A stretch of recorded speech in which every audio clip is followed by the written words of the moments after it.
Good morning student. समाज सेवा के अंतर्गत सामाजिक क्रियाएं, इसके अंतर्गत खेलकूद में हमने आपको शारीरिक, मानसिक और सामाजिक महत्व को बतलाया। अब इसके बाद बतलाएंगे हम आपको चारित्रिक महत्व। चारित्रिक महत्व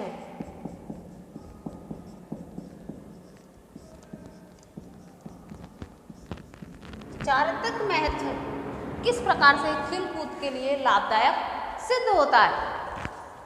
खेलों से बालकों का चारित्रिक विकास होना, किशोर अवस्था में अतिरिक्त शारीरिक ऊर्जा की मात्रा बहुत बढ़ जाती है। यदि इस ऊर्जा को अच्छे कार्य में न लगाया जाए तो बालक असामाजिक कार्य करने लगता है। इसलिए चारित्रिक महत्व को खेल कूद का महत्वपूर्ण अंग माना है। किशोरावस्था के जो बालक होते हैं उन बालकों में क्या अतिरिक्त ऊर्जा का संचार होना, बालक को अगर सही कार्य करने के लिए दिशा निर्देश नहीं किया जाता है तो बालक असामाजिक हो जाता है, बालक उद्दंडी होता है, बालक अनुशासनहीनता करता है और बालक असामाजिकता के कारण विभिन्न प्रकार के गलत रास्ते पर बालक प्रवेश कर जाता है। तो चारित्रिक महत्व बालक को अगर सही कार्य में लगा दिया जाए तो बालक वही जो ऊर्जा है, अतिरिक्त जो ऊर्जा शक्ति का उसमें संचार हुआ है, उस संचार को बालक अपने सामाजिक कार्यों के लिए खेल कूद में अतिरिक्त ऊर्जा को सत् कार्यों में लगाते हैं। प्रयोगों से यह साबित हुआ है कि खेल कूदों से गंदी काम प्रवृत्ति का ह्रास होता है। बालक रचनात्मक कार्यों में भाग लेता है। बालक जो गलत कार्यों में कार्य करता है तो उसका ह्रास करते हुए अर्थात उस कमी को मिटाते हुए बालक रचनात्मकता में भाग लेना प्रारंभ कर देता है।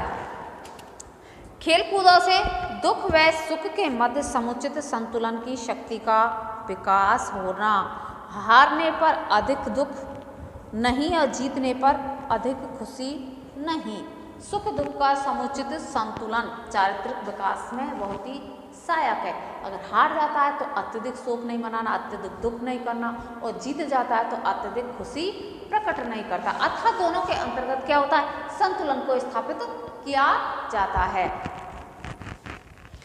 हार और जीत का यही से अनुभव करने लगता है। खेल कूदों से अनेक चारित्रिक गुणों का विकास होता है। साहस, आत्मविश्वास, न्यायप्रियता, साहस, आत्मविश्वास,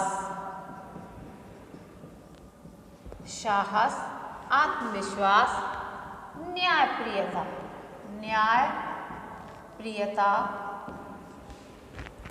साहस आएगा बालक में, आत्मविश्वास बढ़ेगा और न्याय उसको क्या होगा, प्रिय। अगर बालक गलत कार्य की तरफ प्रवृत्त हो जाए तो बालक न्याय प्रियता नहीं, अन्याय करने लग जाएगा। तो इसलिए चारित्रिक गुणों का विकास बहुत ही महत्वपूर्ण साबित होता है। अनुशासित जीवन व्यतीत करने का विकास खेलों के द्वारा ही सरलता से बालक में अपनाया जा सकता है।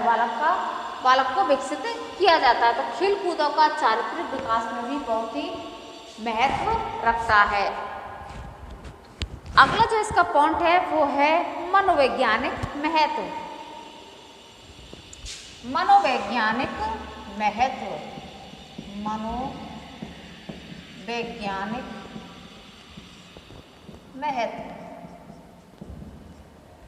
अब मनोवैज्ञानिक महत्व के अंतर्गत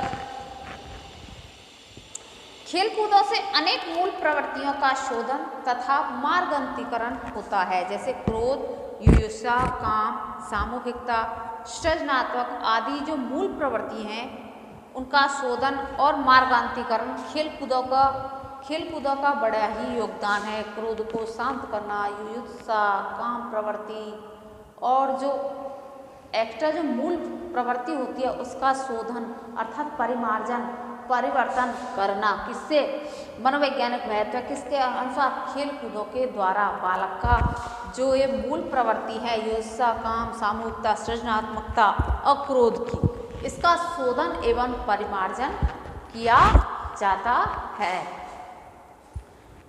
अगला जो इसमें बतलाया गया है वो है उपयुक्त मार्गांतरीकरण खेलों से ही बड़ा योगदान होता है। उपयुक्त वर्णित महत्वों के अलावा खेल कूदों का और कोई भी दृष्टिकोण से महत्व है।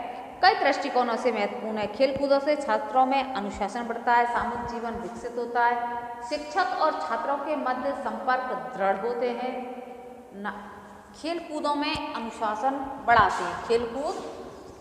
इनके अलावा शारीरिक महत्व, मानसिक महत्व, सामाजिक महत्व, चारित्रिक महत्व और मनोवैज्ञानिक महत्व के द्वारा भी खेल कूदों के द्वारा और भी विभिन्न प्रकार की दृष्टिकोणों का विकास किया जाता है। जैसे खेल कूद छात्रों में अनुशासन बढ़ाते हैं। खेल कूद छात्रों में अनुशासन बढ़ाते हैं। खेल कूद छात्रों में क्या बढ़ाते हैं? अनुशासन की भावना। बालक स्वयं अनुशासित रहेगा, संयमित रहेगा, चारित्र से, मानसिक रूप से, शारीरिक रूप से, सामाजिक रूप से। तो छात्रों में अनुशासन की भावना को बढ़ाना। अगला जो पॉइंट है वो है इसमें सामूहिक जीवन विकसित होना। सामूहिक खेल कूदों के द्वारा सामूहिक जीवन विकसित होना। समूह में बालक रहना सीख जाता है। अकेला जो रहता है घर में, जो अकेलेपन की स्वतंत्रता होती है, उससे अलग विपरीत वो सामूहिक रूप में किस प्रकार से जीवन जिया जाता है उसका विकास करना किसके द्वारा? खेल कूदों के द्वारा। शिक्षक व छात्रों के मध्य दृढ़ होते हैं, मतलब संबंध अच्छे होना। शिक्षक और छात्रों के मध्य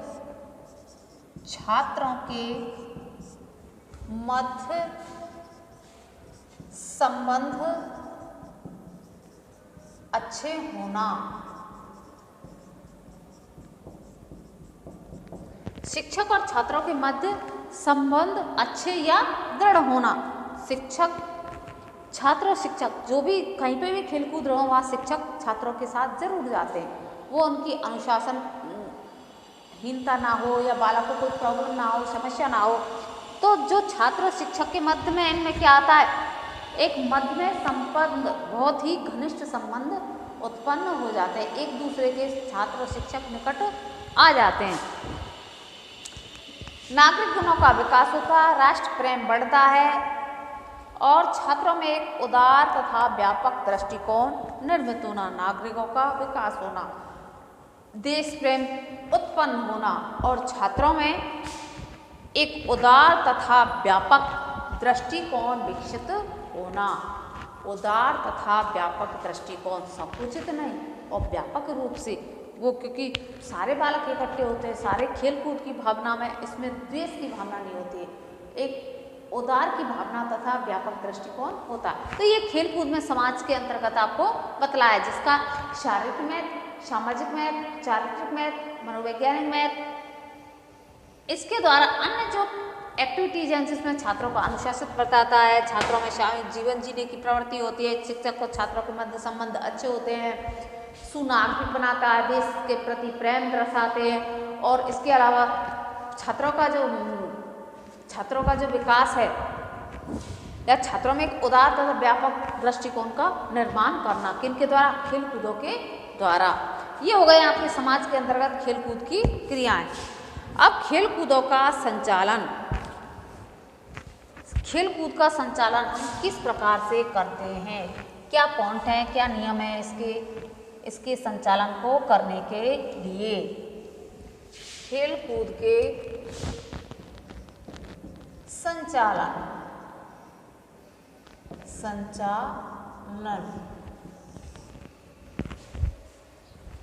खेल कूदों का छात्रों के जीवन पर क्या महत्व होता है, इस पर कुछ हम कहें तो कि जो छात्र केवल विषयगत ज्ञान को पढ़ते आए हैं, केवल अपने जो पाठ्यक्रम है उसी को विषयगत ज्ञान को रटने पर ध्यान देते हैं, एक्स्ट्रा जो कैरिकुलम है, पाठ्य सहगामी जो क्रियाएं हैं उन पर ध्यान नहीं देता। तो छात्र के जीवन पर जो खेल कूद पाठ्य सहगामी क्रियाओं के अंतर्गत आती है, उसका छात्र के जीवन पर क्या प्रभाव पड़ता है, इस पर प्रकाश डाला जाए तो खेल कूद अपने महत्व को खो देते हैं यदि इसकी विधिवत संचालन न हो तो। खेलकूद का अगर आप सही मायने में संचालन नहीं किया जाएगा, समय समय पर जितने भी खेल हैं उनका नियमित रूप से आप संचालन नहीं करेगा तो खेल का क्या हो जाएगा, महत्व भी, अस्तित्व भी क्या हो जाएगा, खत्म हो जाएगा। जैसे प्राचीन काल में क्या खेलते थे, गाँवों में खेलते थे, आज भी शायद हो सकता खेलते हो, गिल्ली डंडा खेलते थे ना, पिट्टू का खेल। तो अगर यहाँ अब शहरों में क्या हो गया, अपने अपने स्तर तक ही रहो, बाहर मत खेलो, बच्चे सामूहिक रूप से नहीं जाते, एक साथ खेलते नहीं, खाते नहीं, बैठते नहीं। तो ये जो खेलें हैं, प्राचीन के जो खेल हैं वो अपनी क्या हो गए, विलुप्ति के कगार पर है। उसी प्रकार से खेल कूदों का संचालन आप नियमित रूप से नहीं करोगे तो ये भी विलुप्ति के कगार पर आ जाएंगे।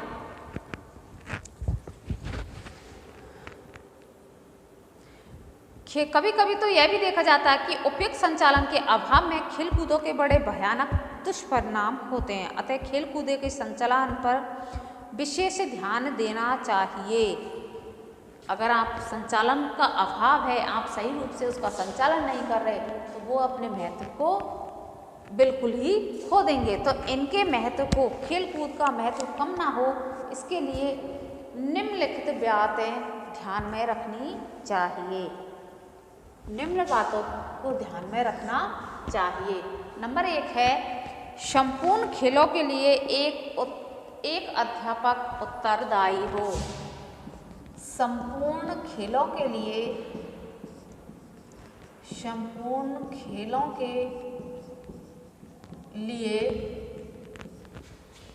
एक अध्यापक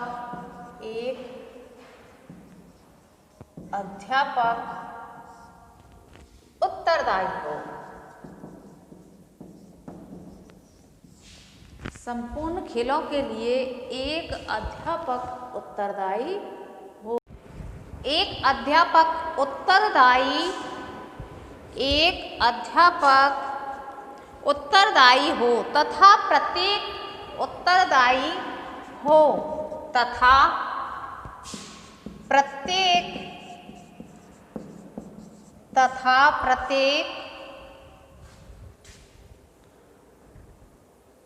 व्यक्तिगत खेलों के लिए पृथक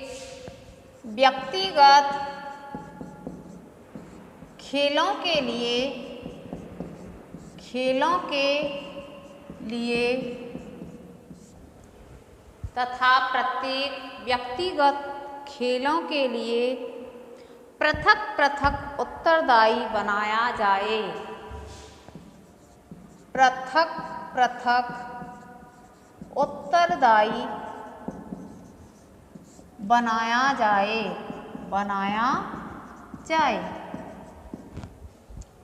खेलकूद के संचालन के लिए निम्न बातें ध्यान रखनी चाहिए। क्या? संपूर्ण खेलों के लिए एक अध्यापक उत्तरदायी हो। जैसे विद्यालय में पीटीआई का जो स्थान है वो खेल कूदों के लिए जाना जाता है। पीटी कराते हैं, बालकों को खेलों का संचालन करवाते हैं, तो एक अध्यापक होता है, वो ही उसी के पास ये सारा खेल कूद का जो मैटर है उसी के पास होना चाहिए तथा प्रत्येक व्यक्तिगत खेलों के लिए पृथक पृथक उत्तरदायी होना चाहिए। संपूर्ण खेलों का तो उत्तरदायी एक अध्यापक के अधीन होना चाहिए और जो व्यक्तिगत पृथक पृथक जो खेल हैं उसके लिए भी, प्रत्येक व्यक्तिगत खेलों के लिए भी पृथक पृथक उत्तरदायी बनाया जाए, अर्थात एक अध्यापक को नियुक्त नहीं किया जाए। संपूर्ण खेलों का तो एक होता है जिसको विद्यालय में हम पीटीआई कहते हैं, और जो व्यक्तिगत खेल हैं उनको जरूरी है एक पीटीआई सारे खेलों में भाग ले सके। कैसे लेगा? अलग कोई बास्केटबॉल है, कोई क्रिकेट है, कोई वॉलीबॉल है, कोई बैडमिंटन है, तो उनका केवल संचालन ही तो कर सकते हैं, वो प्रत्येक बालक के साथ नहीं जा सकते। तो प्रत्येक जो व्यक्तिगत खेल है उसमें अलग से ही अध्यापक का दायित्व होना चाहिए। अगला जो पॉइंट है वो है खेलों को राजनीति तथा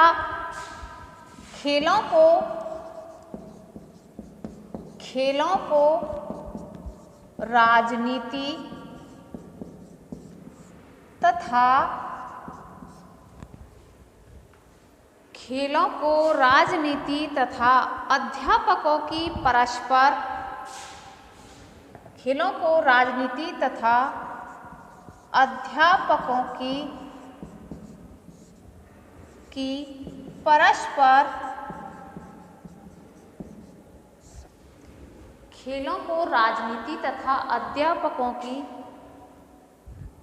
परस्पर दलीय भावना से दूर रखा जाए। परस्पर दलीय भावना से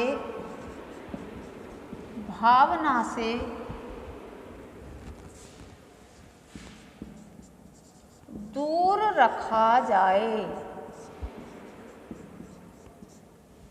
खेलों को राजनीति तथा अध्यापकों की दलीय भावना से दूर रखा जाए और खिलाड़ियों का निष्पक्ष चयन किया जाए। और खिलाड़ियों का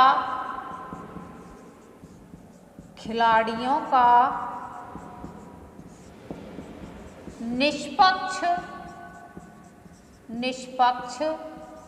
चयन किया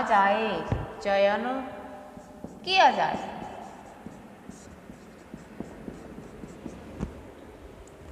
क्या कह रहा है अगला जो नियम है, क्या बतलाए गए हैं चारित्रिक खेलकूद के संचालन में? खेलों को राजनीति से, पॉलिटिकल से बिल्कुल, तथा अध्यापकों की जो दलीय भावना, एक दूसरों को क्या हीन भावना अर्थात गुटबाजी, ये मेरा एक गुट अध्यापकों का अलग है, दूसरा गुट दूसरे अध्यापकों का, अर्थात दोनों का जो दल की भावना होती है, राजनीति और अध्यापकों की दलीय भावना को से दूर रखना। किसको? खेलों को। और जो खिलाड़ियों का जो चयन किया जाता है वो निष्पक्ष भाव से किया जाना चाहिए।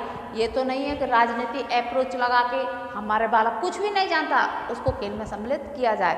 तो ये अप्रोच वाला जो राजनीतिक फंडा है वो नहीं आना चाहिए। और दलीय की जो भावना है अर्थात शिक्षक जो दलों में बटे हुए हैं उनसे दूर बालकों को रखा जाना चाहिए। मेरे ग्रुप के जिस अलग ग्रुप का जो टीचर है वो उन बालक को पसंद करता है, दूसरे ग्रुप के टीचर उन बालक को दूसरे बच्चों को पसंद करता है। तो ग्रुप वाइज की भावना भी नहीं होनी चाहिए। और राजनीतिक जो फंडा है, राजनीतिक अप्रोच लगा करके खिलाड़ियों का चयन नहीं किया जाना चाहिए। अर्थात निष्पक्ष भाव से बालकों का चयन अर्थात खेलों का चयन, खिलाड़ियों का चयन किया जाना चाहिए। अगला जो पॉइंट है वो है प्रारंभिक स्थिति में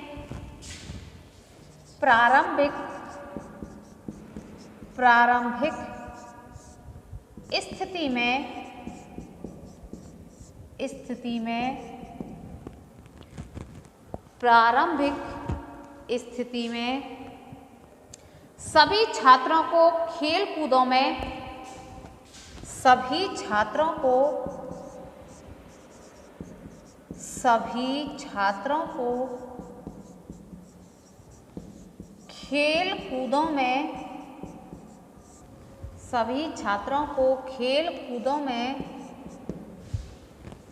प्रारंभिक स्थिति में सभी छात्रों को खेल कूदों में भाग लेने दिया जाए।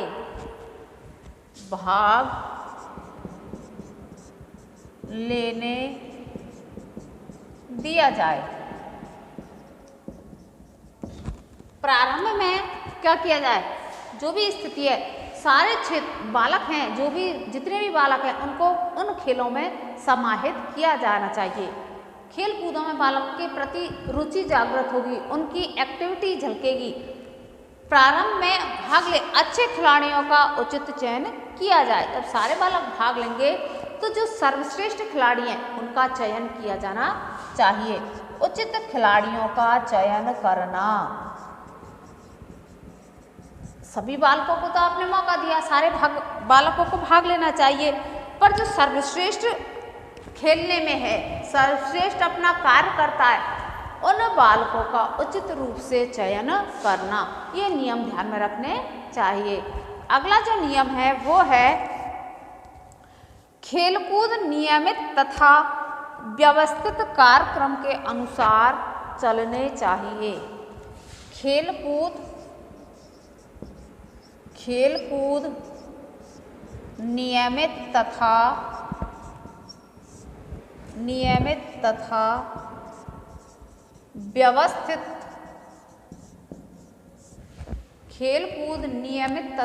व्यवस्थित कार्यक्रम के अनुसार चलने चाहिए।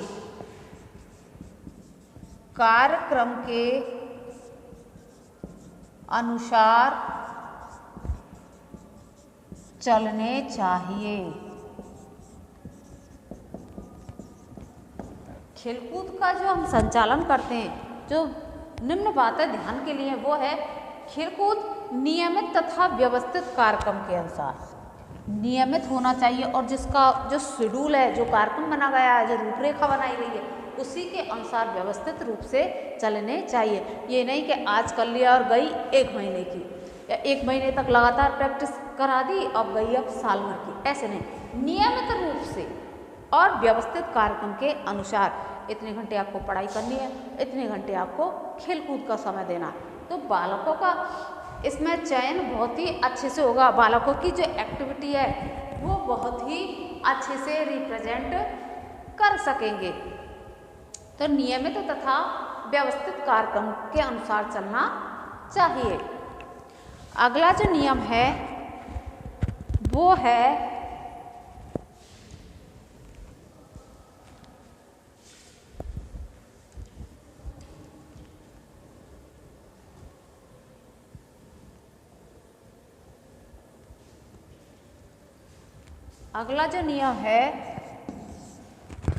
वो है औसत, अच्छे औसत तथा कमजोर खिलाड़ियों की अच्छे औसत तथा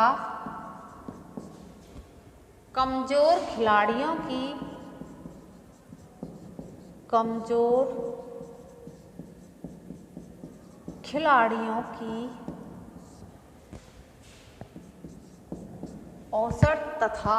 औसत अच्छे तथा कमजोर खिलाड़ियों की टीमें अलग अलग खेलें,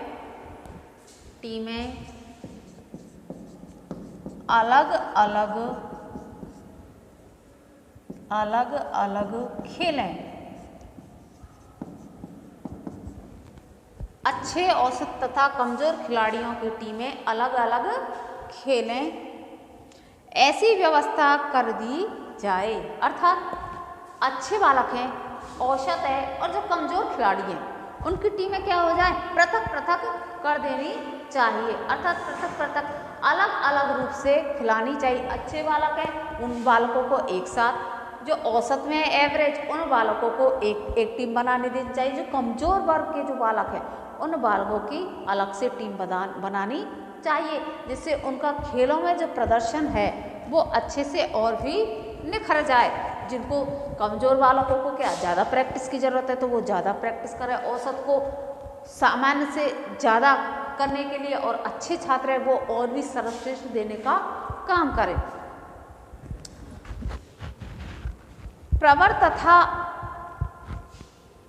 अवर के खेलों की पृथक व्यवस्था हो। प्रवर तथा अवर, जानते हो प्रवर तथा अवर?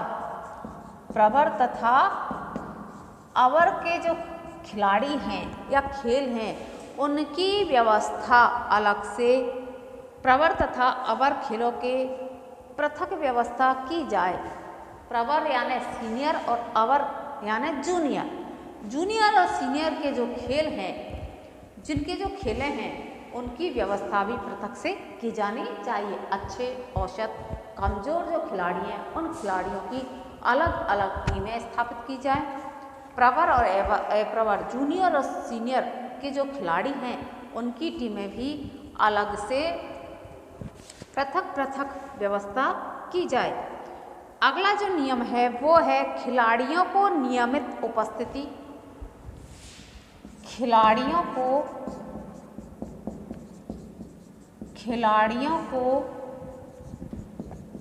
नियमित उपस्थिति, खिलाड़ियों को नियमित उपस्थिति पर बल देना चाहिए। पर बल देना चाहिए। खिलाड़ियों को नियमित उपस्थिति पर बल देना चाहिए। अर्थात ये नहीं आज आए कल नहीं आए, 2 दिन आए 4 दिन रुक गए, जिससे उनकी प्रैक्टिस क्या हो जाए, अच्छे से होनी चाहिए। नियमित उपस्थिति, नियमित रूप से उनको प्रैक्टिस की जानी चाहिए। इस पर बल देना अत्यंत ही आवश्यक है। क्रीड़ा स्थल पर उपस्थिति की व्यवस्था की जाए। जो खेल का जो स्थल है, खेल का जो मैदान है, वहाँ पर उपस्थिति की जो व्यवस्था है, जैसे कौन प्रेजेंट है और कौन प्रेजेंट नहीं है, वहाँ पर यह अध्यापक का कर्तव्य है कि वो वहाँ पर जाके प्रेजेंट लें, कितने बालक उपस्थित हैं और कितने बालक अनुपस्थित हैं। तो खिलाड़ियों को नियमित उपस्थिति में रहना ही चाहिए। अगला जो पॉइंट है वो है बालक तथा बालिकाओं के खेलों की पृथक पृथक व्यवस्था हो। बालक तथा बालिकाओं की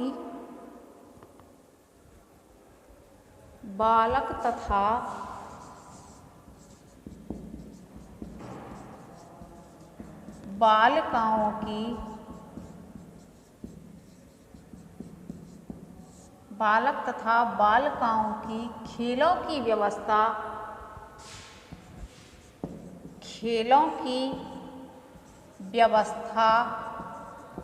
पृथक पृथक अर्थात अलग अलग होनी चाहिए।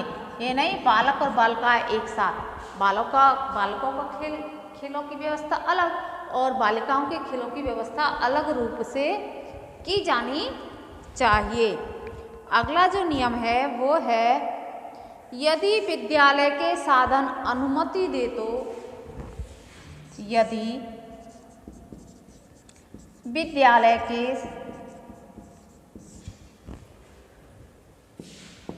साधन अनुमति दे तो, यदि विद्यालय के साधन अनुमति दे तो कई प्रकार के खेल खेलने की व्यवस्था हो सकती है। अनुमति दे तो कई प्रकार के खेलों की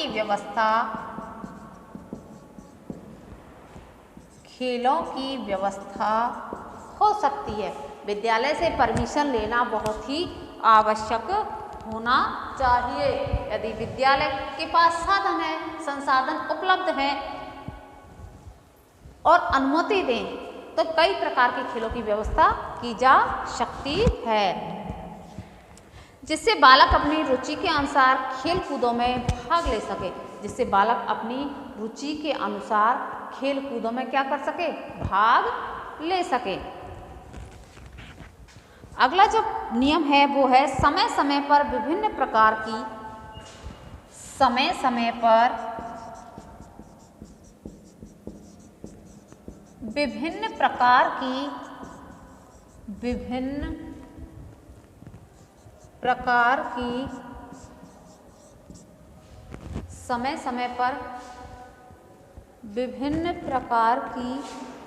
प्रतियोगिताओं का आयोजन करते रहना चाहिए।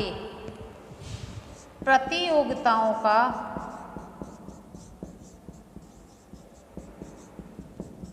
आयोजन करते रहना चाहिए।